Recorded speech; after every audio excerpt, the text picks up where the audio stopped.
नमस्कार।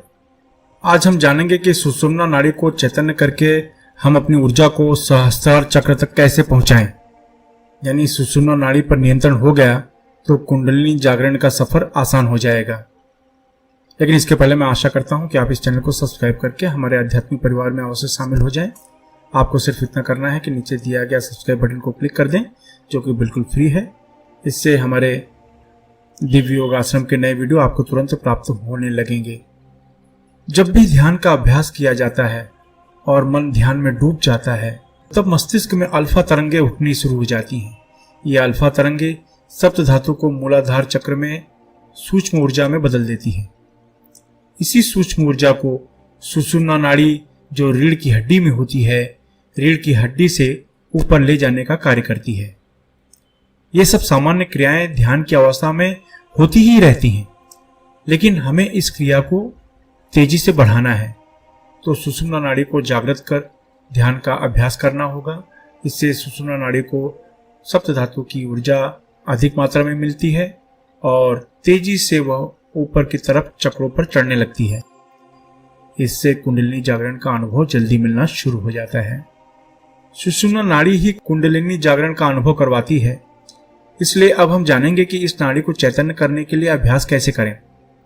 किसी भी शांत कमरे में ढीले ढाले वस्त्र पहनकर बैठ जाएं। 10 बार सामान्य प्राणायाम करें, यानी गहरी सांस लें और छोड़ें। इस तरह से 10 बार प्राणायाम करें। फिर अपने आज्ञा चक्र पर, यानी दोनों आंखों के मध्य में ध्यान देते हुए भस्त्रिका करें।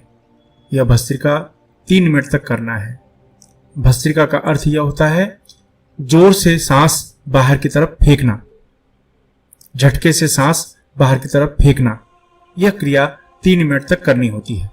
और इस तरह से 3 मिनट भस्त्रिका करने के बाद अब आपको श्वास पर ध्यान देना शुरू कर देना है कि किस तरह से आप सांस ले रहे हैं, किस तरह से आप सांस छोड़ रहे हैं।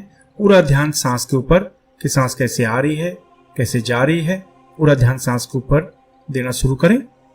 ऐसा करने से सांसों की गति धीमी हो जाती है, और सांसों की गति अगर धीमी हो जाए तो मनुष्य ध्यान में जाना शुरू कर देता है। इस तरह से यह क्रिया 5 मिनट तक रोज करना है।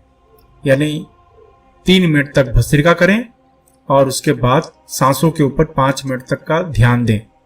यह क्रिया आपको रोज करना है।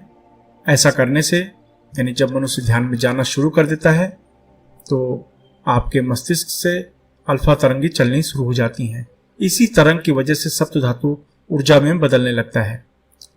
सुषुम्ना नाड़ी इस ऊर्जा को ऊपर के चक्रों पर ले जाने का कार्य करती है। इस तरह से यह अभ्यास नियमित रूप से करते रहना चाहिए। यह अभ्यास जहां आपका 20-25 दिन के ऊपर हो जाता है, आप अपने अंदर आश्चर्यजनक बदलाव महसूस करेंगे। विश्वास नहीं होगा, इस तरह का अनुभव होना शुरू हो जाएगा। अब जानते हैं कुछ नियम। इस अभ्यास को 18 वर्ष के ऊपर कोई भी स्त्री पुरुष संपन्न कर सकता है। तीखी, मसालेदार तथा मांसाहार भोजन पूरी तरह से मना है। व्यसन, धूम्रपान, मद्यपान न करें।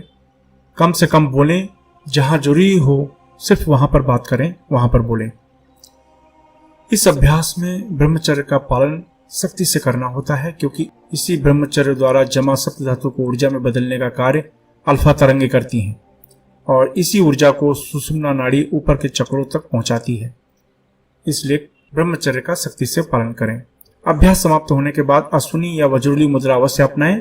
इससे आपको ब्रह्मचर्य का पालन करने में मदद मिलेगी। अश्विनी या वज्रली मुद्रा क्या है, इसके बारे में पूरी जानकारी नीचे डिस्क्रिप्शन में लिंक दिया गया है, वहां से आप जानकारी प्राप्त कर सकते हैं। इस अभ्यास को गृहस्थ व्यक्ति या सन्यासी कोई भी कर सकता है। इस अभ्यास में किसी भी प्रकार की दीक्षा की आवश्यकता नहीं होती। आशा है आप इस विधि को अपनाएंगे, अपने जीवन में सफल होंगे। इसके अलावा लोगों में आध्यात्मिक ज्ञान के प्रति जागरूक करने के लिए हमारी संस्था दिव्य योग आश्रम अलग अलग शहरों में 2 दिन का कुंडलिनी ध्यान शिविर का आयोजन कर रही है। इसमें भाग लेना बिल्कुल फ्री है, एकदम निःशुल्क है। इसलिए अगर आप अपने शहर में सीखना चाहते हैं तो नीचे डिस्क्रिप्शन में लिंक दिया गया है, जहां पर आप अपने शहर में सीखने के लिए बुकिंग कर सकते हैं। इसके अलावा जो चैरिटेबल ट्रस्ट संस्था या योगा केंद्र महिला मंडल जो ग्रुप हैं, वे अपने ग्रुप में निःशुल्क कुंडलिनी ध्यान शिविर का आयोजन करवा सकते हैं। आप अपने जीवन में हमेशा तरक्की करें, इसी शुभकामना के साथ धन्यवाद।